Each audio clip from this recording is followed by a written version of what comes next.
नमस्कार, TPV news में आपका स्वागत है। मैं हूं आपके साथ अखिल जांगड़। बढ़ती महंगाई के कारण आम जनता का जीना मुश्किल हो गया है। सब्जी से लेकर खाने के तेल और रसोई गैस तक में बेतहाशा कीमत बढ़ी है। पेट्रोल डीजल ने तो पहले ही बजट बिगाड़ रखा है, वहीं अब महंगाई आग पानी की तक पहुंच गई है। पूरे प्रदेश में पीएचईडी कर्मचारी ठेकेदार प्रदर्शन कर रहे हैं। इसी क्रम में जयपुर पीएचईडी कार्यालय में all Rajasthan PHED contractor union के बैनर तले ठेकेदारों ने धरना शुरू कर दिया है। कॉन्ट्रैक्टर की मांग है कि सामान महंगा हो गया है। पहले जो टेंडर लिए थे उस दौरान सामान की कीमतें कुछ और थी और अब वे बढ़ गई है। ऐसे में उन्हें घाटा हो रहा है।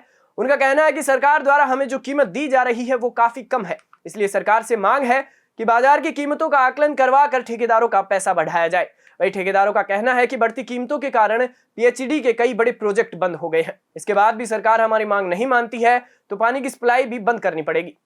कम से कम ये जो 5-7 मांगे हमारी स्टेट लेवल की है। जैसे बताया कि ड्राइंग डिज़ाइन का मसला है, जो एसआर की ऐसी ड्राइंग डिज़ाइन बना दी कि सदियों से कॉन्ट्रैक्टर ड्राइंग डिज़ाइन अप्रूव करवाता था, उसकी मान्यता थी, लेकिन उसको ख़त्म करके उन्होंने क्या किया कि एक मुझसे गवर्नमेंट ने थोप दी जिसका कोई लॉजिक ही नहीं है, टेक्निकल रूप से वो सही नहीं है।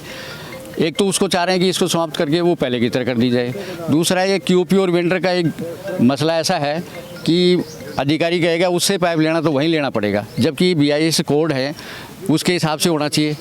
एक वो चाह रहे हैं हम। दूसरा ये चाह रहे हैं कि 6 मंथ का जो आज इस परिस्थिति के अंदर काम ही नहीं कर पाए, मेटेरियल उपलब्ध ही नहीं हुआ, तो काम समय पर पूरा होगा नहीं होगा तो अधिकारी हमको नोटिस दे दे के वैसे परेशान करेंगे, बाद में काम बंद हो जाएगा। तो हम चाह रहे हैं कि 6 मंथ का टाइम और सभी अनुबंध के हिसाब से पूरे राजस्थान को मिल जाए ताकि वो टेंशन ठेकेदारों की खत्म हो जाए। ये 3-4 मांगे विशेष करके स्टेट लेवल की हैं, वो भी तुरंत अगर कर दें तो भी हमको बहुत राहत मिलती है। अगर सरकार मांग नहीं मानती है तो आगे का नहीं, मांग नहीं मानती है तो बड़ निचुर हम कर ही नहीं पाएंगे। हम तो देखो, अगर वो चला के भी डंडा भी मारें तो काम नहीं कर पाएंगे। भाई आर्थिक स्थिति से हम टूट चुके हैं तो फिर काम करेंगे कैसे? तो हमारा तो ऑटोमेटिकली काम बंद हो जाएगा। तो सरकार पे नहीं, सबसे बड़ी जनता के लिए बहुत ही त्रास है ये।